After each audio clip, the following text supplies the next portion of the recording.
할렐루야. 네, 반갑습니다. Hi everyone, nice to meet you. And 大家好，我是 진야환 목사. 네, 저는 동안교회 여기 외대 근처에 바로 좀만 가면 있는 외대 동안교회에서 대학부 지체들과 함께 즐겁게 또 은혜롭게 신앙생활을 하고 있는 섬기고 있는 김요한 목사라고 합니다. 여러분 오늘 만나 뵙게 돼서 너무 반갑고요. 또 오늘 외대 종강예배 가운데 하나님의 크신 은혜가 항상 넘쳐나기를 소망합니다. 오늘 우리가 함께 나눌 말씀은 로마서 12장 말씀입니다. 네, 로마서 12장 1절부터 2절까지의 말씀을 저희 한 목소리로 읽도록 하겠습니다. 그러므로 형제들아, 내가 하나님의 모든 자비하심으로 너희를 권하노니 너희 몸을 하나님이 기뻐하시는 거룩한 산 제물로 드리라. 이는 너희가 드릴 영적 예배니라.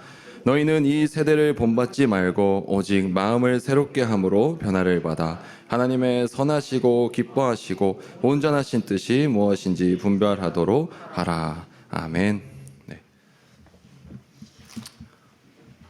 네, 한 학기 정말 수고 많이 하셨습니다. 처음에 학기를 시작할 때면은 이 학기가 또 언제 끝나려나 이런 생각이 드는데 또 어느새 눈 감았다 몇 번 눈 감았다 뜨면 그새 벌써 종강할 시기가 찾아오는 것 같고, 또 1학기와 다르게 2학기는 연말까지 이제 이어지다 보니까 이제 벌써 내일 모레가 12월 이제 다가오더라고요. 그래서 이미 지나다니면서 보시면은 트리도 있고 연말 분위기가 이제 물씬 나기 때문에 어느덧 시간이 이제 벌써 빨리 가고 벌써 이제 2024년이 다가오는구나, 이런 또 생각이 많이 드는 것 같습니다. 한 해 동안 어떻게 좀 보내셨으려나 좀 모르겠어요. 하여튼 한 해 동안 돌아보셨을 때 좀 행복했던 기억들로 많이 올해가 기억됐으면 좋겠고, 또 이번 학기가 2학기가 어땠는지 돌아보셨을 때 행복하고 좀 기뻤던 많은 추억들로 기억되기를 진심으로 바라고 또 저도 기도하겠습니다. 네, 그 오늘 읽은 말씀은 이제 바울이 성도의 삶의 태도에 대해서 말해주고 있는 성경 구절들 가운데 우리가 그 교회 다니시는 분들은 많이 삶의 좌우명처럼 이렇게 붙잡고 있는 그런 로마서 12장 1절과 2절 말씀입니다. 오늘 읽었는데요. 여기서 이제 바울은 이제 권면을 합니다. 성도들에게 너희는 이 세대를 본받지 말고 하나님의 뜻을 분별하라. 그러니까 하나님의 뜻을 구별해라. 이렇게 말씀하고 있습니다.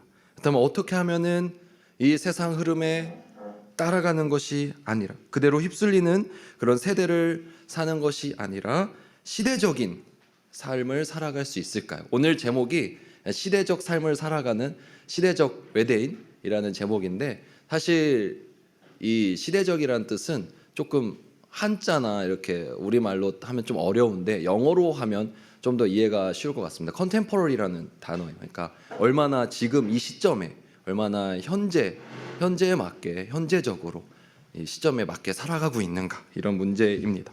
그럼 어떻게 하면은 그런 좀 시대적인 삶을 살아갈 수 있을까? 이를 위해서 우리가 먼저 생각해봐야 할 것이 있습니다.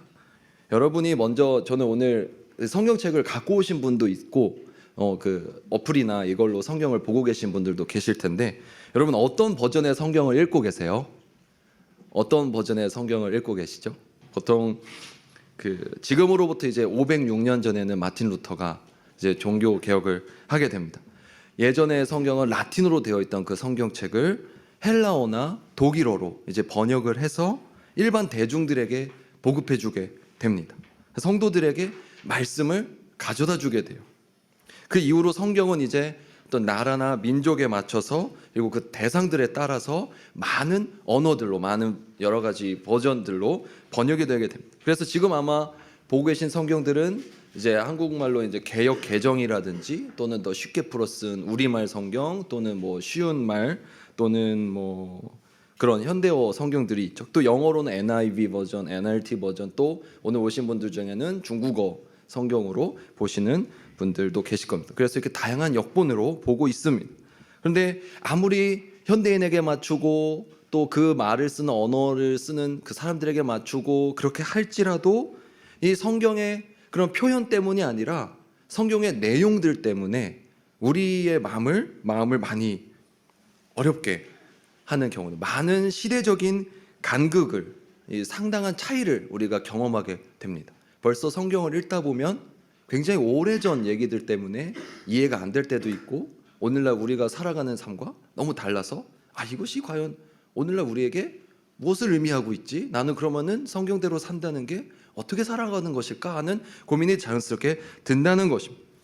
구약의 오늘 성경을 보면은 이제 성경책에는 구약이 있고 신약이 있고, 구약은 더 예전 것들이잖아요. 그럼 구약의 경우에는 최소한 2000년 전 이상으로 훨씬 더 거슬러 올라가게 되는데, 그러면은 우리가 거꾸로 한번 시대를 거슬러 올라가 본다고 생각해 봅시다. 그러면은 지금 살고 있는 지식 정보화 시대를 거쳐서 더 거슬러 올라가서 과학혁명이 일어났던 시대를 거슬러 올라가고, 산업혁명이 일어났던 시대를 거슬러 올라가서 이전까지 계속 거슬러 올라가다 보면 우리에겐 이제 정말 낯선 이 성경의 배경인 기원 전의 시대가 나타나잖아요. 기원 전의 시대가 나타납니다. 그래서 성경의 많은 부분은 오늘날 우리에게 상당히 좀 기묘하게 좀 읽히기도 하고, 좀 어떻게 좀 고풍스럽게 좀 보이기도 하고, 또는 오히려 반대로 진부해 보이거나 또는 이질감이 느껴지는 그런 느낌이 많이 드는 것 같습니다. 그래서 이러한 어색함이나 불편함들이 우리로 하여금 이 오래된 옛날 책이 과연 우리에게 오늘날 무엇을 말해줄 수 있을까 하는 그런 고민들이, 질문들이 자연스럽게 떠오르는 것 같아요. 근데 사실 우리가 성경을 읽을 때 이 느끼는 어색함이, 성경이 기록된 예수님이 살고 있던 1세기나 오늘 우리가 살고 있는 21세기라는 그런 단순한 2000년의 시간적인 차이라든지, 또는 거기는 이제 미들 이스트 중동 지역과 오늘날 우리 이제 파리스트 극동 지역, 우리 이제 동아시아라는 어떤 단순한 거리적인 차이 때문이 아니라 그러한 시간적 차이와 공간적 차이가 만들어낸 무슨 차이일까요? 문화적 차이 때문에 우리가 성경을 읽을 때 또는 신앙생활을 할 때 어려움을 좀 느끼는 것 같습니다. 이 문화가 우리에게 주는 영향력이 사실 막대하죠. 어느 문화권에 속해 있느냐, 많은 영향을 우리에게 줍니다. 그래서 이를 가리켜서 우리는 모두 문화적인 포로 상태에 있다라는 표현을 쓰기도 합니다. 우리는 모두 문화 안에 갇혀 있습니다. 문화의 영향을 많이 받고, 문화에 흔들리기도 하고, 문화에 따라가기도 하고, 문화를 선도해 가기도 하죠. 저는 여러분들이 문화를 선도해 가고 크리스천 컬처를 이끌어내는 그런 많은 정말 세상 가운데 그리스도인이 되기를 되게 소망하고 있는데, 어쨌거나 우리가 그런 문화적인 상태 안에 갇혀 있습니다. 그래서 이런 실제로 우리가 문화적인 맥락에 영향을 많이 받기 때문에 성경을 읽는 우리도, 또 성경을 쓴 저자들도 모두 문화의 맥락 안에 있어서 그런 어려움을 겪게 된다는 것이죠.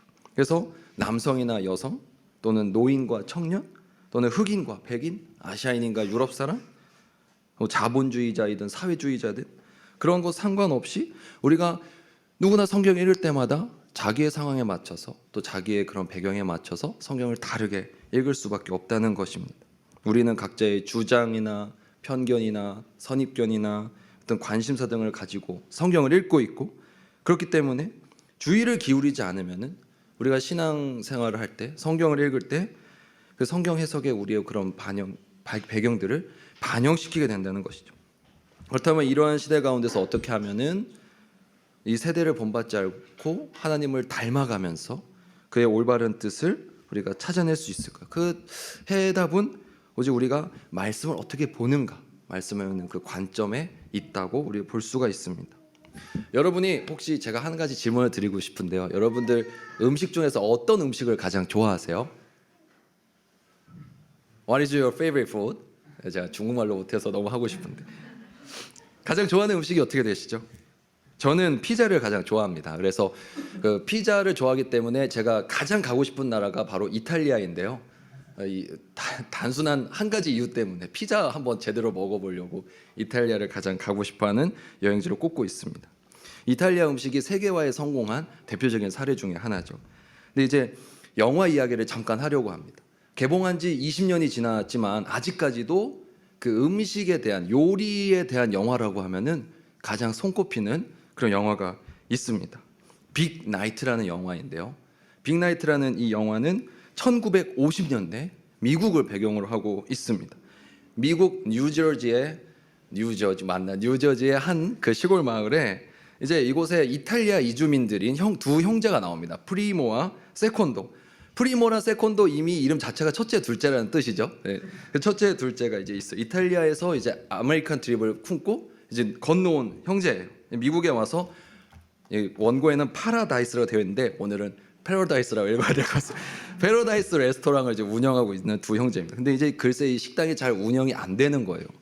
왜일까? 아무리 두 사람이 이탈리아에서 왔어도 미국에서 장사를 하려면 미국 스타일에 맞게 좀 더 음식을 바꿔야 하는데 이 주방장이었던 메인 셰프인 형 프리모가 자신의 이탈리안 그런 스타일을 계속해서 고수하는 거예요.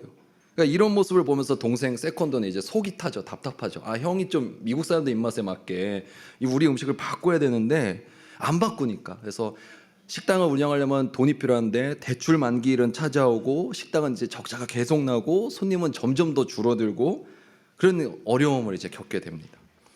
사랑하는 외대 기독인 지체 여러분, 사실 그 영화 속에 이 형제들이 처해 있는 모습이 사실 신앙생활을 해가는 우리의 모습과 사실 많이 맞닿아 있는 것 같아요. 세상은 끊임없이 우리에게 요구하죠. 너희가 세상의 스타일에 맞게 너희 입맛을 바꿔라. 너희의 생활 방식을 바꾸고 삶의 태도를 바꿔라. 그래야지 너네가 잘 산다. 그래야지 너네가 성공해. 그래야지 너가 돈을 더 많이 벌 수 있어. 하는 식의 그런 유혹의 목소리를 보내기도 하고 때로는 위협을 하기도 하고 우리에게 강압을 어려움을 주기도 합니다. 그래서 거룩하다는 것은 세상으로부터 죄악으로부터 우리가 구별되었다는 것을 의미를 하죠. 그래서 세상 가운데 구별되어 가서 살아가는 우리들은 그렇기 때문에 늘 그런 압박을 받게 될 수밖에 없는 것 같습니다. 근데 오늘 우리가 읽은 말씀이 우리에게 힘이 되어주는 것 같고 또 우리가 그렇게 어떻게 살아가야 하는지에 대해서 말해주고 있는 것 같습니다. 오늘 우리가 읽은 로마서 12장 1절은 내가 권한다 라는 말로 시작을 합니다.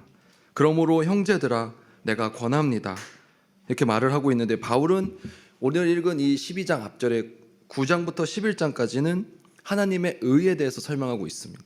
하나님의 올바름에 대해서 설명하고 있는데 그러면서 유대인과 이방인들을 향한 하나님의 사랑과 그 구원의 역사에 대해서 쭉 설명을 한 이후에 이제 어떻게 살아가야 하는가에 대해서 말해주고 있습니다.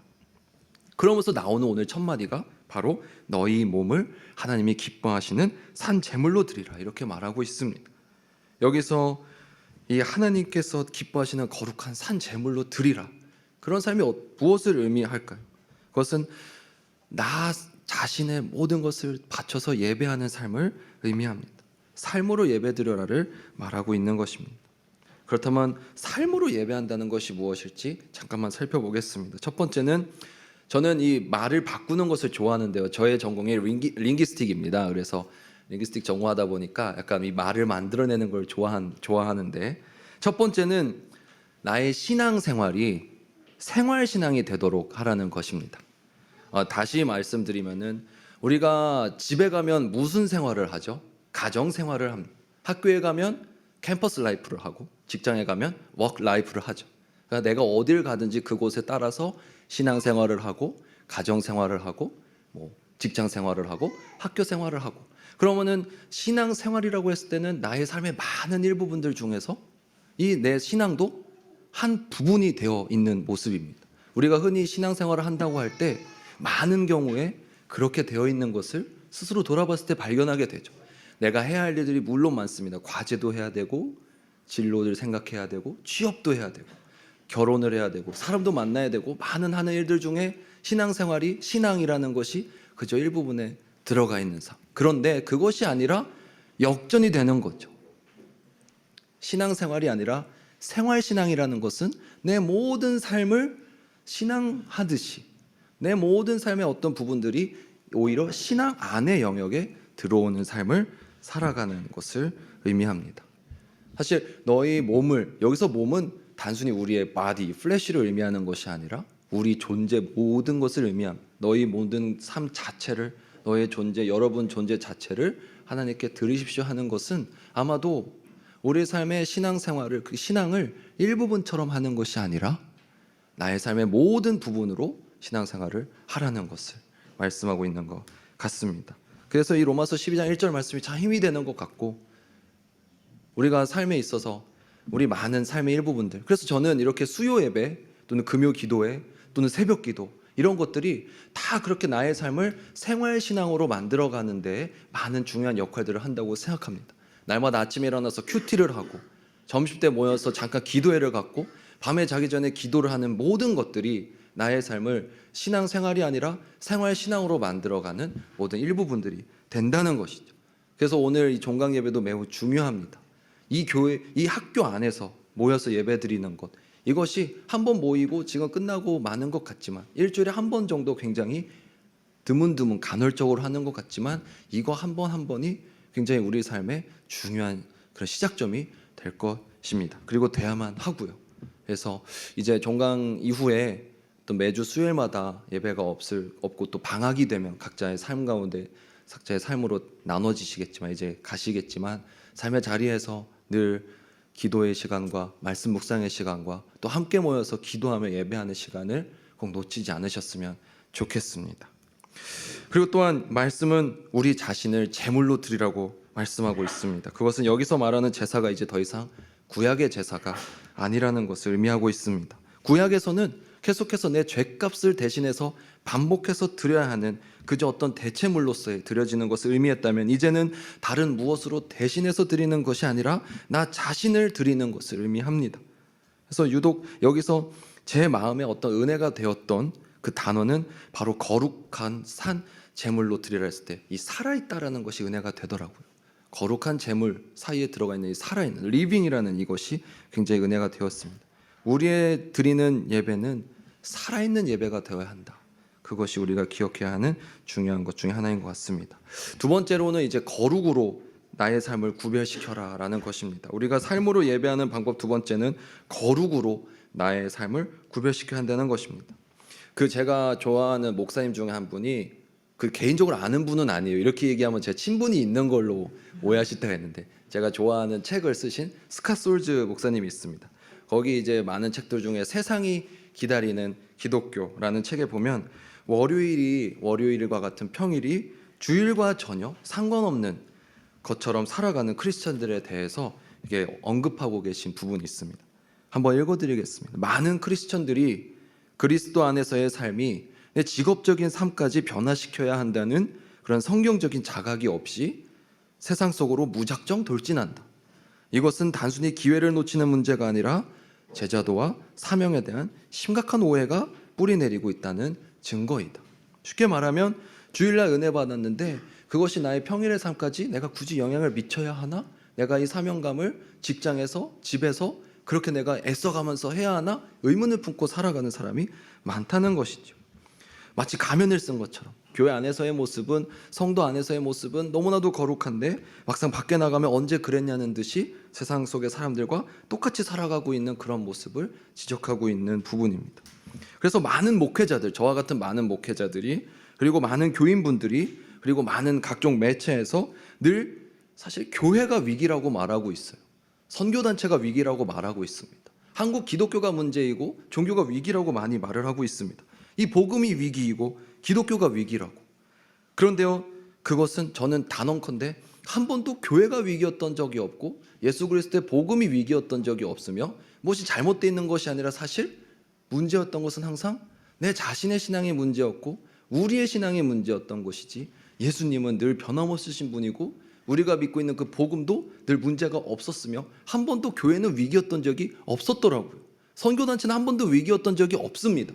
그저 그것을 이루고 있는 그 공동체 구성원들의 위기였을 뿐이라고 저는 생각합니다.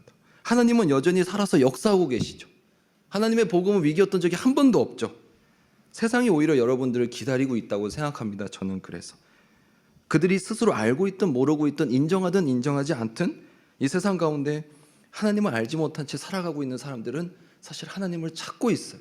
그들에게 하나님을 보여주어야 하고 증거해야 하고 가르쳐줘야 하는 것이 우리의 사명입니다. 그러기 위해서 우리가 먼저 구별되어야 하며 우리의 삶을 주님께 드려야 하고, 단순히 많은 생활 가운데 일부분이 되어 있던 우리의 신앙을 나의 삶의 전부로 바꾸는 것들이 필요한 것 같습니다. 그래서 너희는 이 세대를 본받지 말라, 이 말이 마치 이렇게 들릴 때가 있습니다. 너희가 세상 가운데 단절되어서 그냥 시대에 뒤처진 것처럼 그렇게 살아라. 그런데 그런 말이 전혀 아닙니다. 우리가 해야 할 것은 세상 속에서 구별되어야 하는 것이지 세상으로부터 분리되거나 격리되거나 단절되라는 뜻이 결코 아님을 기억하셨으면 좋겠습니다. 저는 구별과 소외는 다르다고 생각합니다. 우리가 세상 가운데 소외되고 따로 편 나누려고 있는 사람들이 아니라 구별되어서 특별한 가운데, 그리고 그 특별함은 거룩함이겠죠. 거룩함으로 다른 것을 무엇인가 보여주어야 할 수 있는 우리가 되어야 하는 것입니다. 예수님께서는 우리에게 너희는 세상의 빛이요 소금이라고 말씀하셨습니다. 소금은 음식에 맛을 내고 재료가 부패하지 않도록 지켜주는 역할을 합니다. 그런데 그 효과는 언제 일어나나요? 소금이 결국 음식에 들어갈 때야만이 효과가 납니다. 빛이 언제 효과가 나죠? 어둠 속에서 밝혀질 때야만이 비칠 수 있는 것처럼 너희는 세상의 빛이요 소금이라고 하신 말씀 가운데는 우리가 세상 가운데 들어가야 한다는 것을 자연스럽게 같이 말씀하고 계신 것입니다. 그래서 여러분이 각 공동체에 들어가셔서 그 역할을 하실 수 있었으면 좋겠으며, 이곳에서의 모임들이 그런 힘을 얻어가실 수 있는 모임이 되기를 소망합니다. 한 가지 기억했으면 좋겠습니다. 마음을 새롭게 함으로 변화를 받으라고 되어 있습니다. 2절 말씀에 변화를 해라, 변화되어라가 아니라 변화를 받으라고 되어 있다는 것이 또 중요한 것입니다. 우리는 우리 스스로 변화를 하려고 해서는 안 됩니다. 내가 바뀌려고 해서, 내가 무엇인가를 만들어내려고 하는 것이 아니라 여기서는 수동적 의미입니다. 하나님께서 해주시는 변화를 받아야 합니다. 내가 변화의 주체가 아니라, 내가 내 삶을 무엇인가 해나가는 주체가 아니라 하나님께서 인도해 주시는 그 삶의 자세로 우리가 변화를 받았으면 좋겠습니다. 저는 여러분들이 또 제가 섬기는 우리 대학부의 지체들이 항상 인생의 삶을 주체적으로 살았으면 좋겠습니다. 나의 삶에 내가 주체적으로 열정을 다해서 힘을 내서 다른 누군가가 시켜서 하는 것이 아니라, 다른 세상 사람들이 따라가는 대로 따라가는 삶이 아니라 주체성을 가지고 자기 주도적으로 살아갔으면 좋겠지만, 하나님의 계획 안에서만큼은 철저히 수동적이었으면 좋겠다 늘 권면하고 있습니다. 내 힘으로 하려고 하는 것이 아니라, 내가 먼저 나아가려고 하는 것이 아니라 하나님의 뜻이 임할 때까지 잠잠히 기다리며 철저히 내가 하는 것이 아니라 하나님이 하시는 수동적인 삶의 신앙적인 태도로 나아가기를 소망합니다. 그것만이 우리를 변화시킬 수 있을 것입니다. 마지막으로는 사랑과 선행의 공동체를 세우라는 것입니다. 세 번째, 사랑과 선행의 공동체를 세워야만 합니다.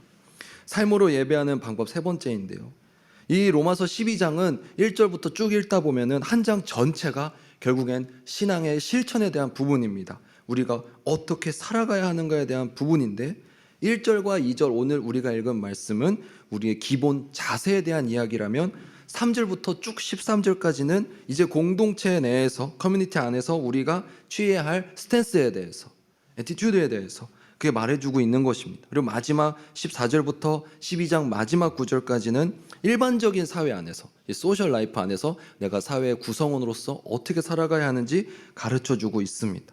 사랑하는 외대 기독인 연합 여러분, 신앙생활에 있어서 우리가 믿는 바를 행동으로 옮기는 그런 액션, 실천도 매우 중요하지만, 가장 중요한 사실 한 가지는 사실 그 실천을 할 수 있는 장이 필요하다는 것입니다. 내가 그 신앙생활의 실천을 할 수 있는 그라운드가 필요하다는 것입니다. 아무리 실력이 뛰어난 음악가라고 해도 연주할 콘서트홀이 없다면, 아무리 내가 유명하고 실력이 좀 플레이어라고 하더라도 그런 뛸 수 있는 스타디움이나 그라운드가 없다면 그것을 보여줄 수가 없듯이, 우리의 신앙적인 실력도, 우리의 신앙적인 영성도, 우리 신앙생활을 실천할 수 있는 장이 없으면 결코 아무것도 될 수가 없습니다. 그리고 그 장은, 가장 기본이 되는 장은 바로 교회 공동체 아니라는 것이죠. 우리가 이 안에서 같이 서로 사랑하고 뜨겁게 서로 섬기고 함께 하나가 되기를 소망합니다. 제가 섬기고 있는 대학부 지체들과 항상 이야기를 나누면서 한 가지 느낀 것이 있는데요, 참 교회라는 곳은, 기독교인들이 모여있는 공동체는 참 신기합니다. 어떤 것이 신기한지 한번 생각해 보셨어요? 밖에 나가서 믿지 않는 사람들을 많이 만나시다 보다 보면 어떤 특징을 발견하게 되다 보면, 나 이만큼 잘 지내고 있다, 나 이만큼 능력이 있다, 나 이만큼 잘 산다 하는 어떤 과시하는 부분들, 또는 비교하는 부분들, 이렇게 보여지는 부분들, 굉장히 그런 것들이 많습니다. 자신의 스트롱 포인트를 강조하고 자신의 매력을 어필하고 자신의 뛰어난 부분들을 서로 높이기에 여념이 없는 그런 세상적인 공동체의 모습이죠. 그런데 교회 공동체는 반대로 서로의 약함을 드러내는데 주저함이 없습니다. 나 이것이 요즘 너무 힘들다, 나에게 너무 고민되는데 같이 기도해달라. 그래서 좀 같이 함께 해달라고 늘 자신의 약점을 공유하고 함께 기도 제목을 나누는 정말로 연약해 보이는 공동체지만 그 안에 연약한 만큼 그것의 빈자리를 채워주는 하나님의 강한 능력이 있는 신기한 공동체인 것 같습니다. 그래서 참 신기한 곳 같아요. 세상은 서로를 자랑하기에 바쁜데 교회 공동체라면, 근데 여기서 제가 말씀드리는 교회 공동체는 올바르게 서 있는 교회 공동체입니다. 만약에 교회 공동체라고 해서 서로 자랑하기에 여념이 없다면, 서로 과시하기에 여념이 없다면 사실 거기는 교회 공동체라고 보기, 하나님의 기뻐하시는 모습이라고 보긴 어렵겠죠. 근데 서로의 낮아짐을 앞서서 행하고 서로 겸손하게 하며 자신의 약점을 많이 공유하는 곳이 정말 아름다운 공동체인 것 같습니다. 그렇기 때문에 오늘 12장 그 15절 말씀에 어떻게 나오고 있나요? 로마서 12장 15절 말씀, 제가 좋아하는 말씀인데요. 즐거워하는 자들과 함께 즐거워하고 우는 자들과 함께 울라. 사실 너희는 이 시대 본받지 말고 하나님의 뜻이 무엇인지 분별하도록 해라. 그런 것들은 굉장히 결연해 보이고 힘들어 보이고 뭔가 대단한 삶의 어떤 실천들을 하는 것처럼 보이지만 그 이후에 바울의 권면을 읽다 보면 매우 따뜻한 사랑의 메시지, 따뜻한 사랑의 실천을 말하고 있습니다. 함께하는 것, 서로 이해해주고 함께 울어줄 수 있는 것이 결국엔 세상 가운데 휩쓸리지 않고 특별한 모습을 드러내는 그런 삶임을 말해주고 있습니다. 16절은 어떻게 말하고 있나요? 서로 마음을 같이하여 높은 데 마음을 두지 말고 도리어 낮은 데 처하며 스스로 지혜 있는 채 하지 말라. 겸손과 섬김을 말해주고 있습니다. 사실 우리가 드러낼 수 있는 특별함은 그런 부분들이라는 것입니다. 낮아짐에 힘을 쓰고 서로 섬기는 부분들, 그것이 저는 여러분들 모두가 겸손함에 있어서 스페셜리스트가 되셨으면 좋겠습니다. 저는 여러분들 모두가 서로 섬기는 데 있어서 스페셜리스트가 되셨으면 좋겠습니다. 그것만이 하나님께서 기뻐하시는 아름다운 공동체의 모습일 것입니다. 제가 설교를 시작하면서 서두에 소개해드린 그 빅나이트라는 영화 있습니다. 빅나이트라는 영화가 결국 어떻게 나중에 결말이 나는지 혹시 아시나요? 이제 결국에는 이제 중요한 한번 그 순간이 찾아옵니다. 이제 그 중요한 사람이 이제 나오는데 그 마지막에 결국에는 미국 사람들의 방식에 맞춰서 음식을 만들지 않고 마지막 순간까지도 자신들이 최선을 다해서 정통 이탈리안 스타일로 음식을 만들어내는 장면이 나옵니다. 물론 그대로 적용하는 것은 어렵겠지만 이것이 우리 신앙생활에 있어서 많은 부분을 가르쳐주는 것 같습니다. 세상이 말하는 부분, 세상이 요구하는 부분에 맞춰주는 것이 아니라 처음에 하나님께서 가르쳐주신 그 마음을 유지하면서 하나님의 뜻에 따라서 나아가는 우리 모두가 되기를 소망합니다. 저는 오늘 우리의 모임 또한 우리가 세상 가운데 지금 구별돼서 함께 모여 있는 시간입니다.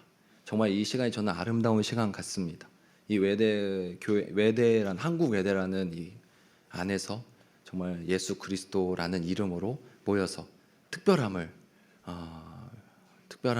구별을 만들어낸 이 모임이 너무 귀한 것 같고, 그렇지만 우리가 이 안에서 계속 갇혀서 우리 안에서만 모임을 하는 것이 아니라 결국엔 다시 모일 때가 있으면 흩어지는 때가 있어서 각각 곳곳에 가셔서 각 선교 단체에서 또 과에서 크리스천의 영향력을 내시는 여러분들 되기를 소망합니다. 이 시간 잠깐 기도하겠습니다.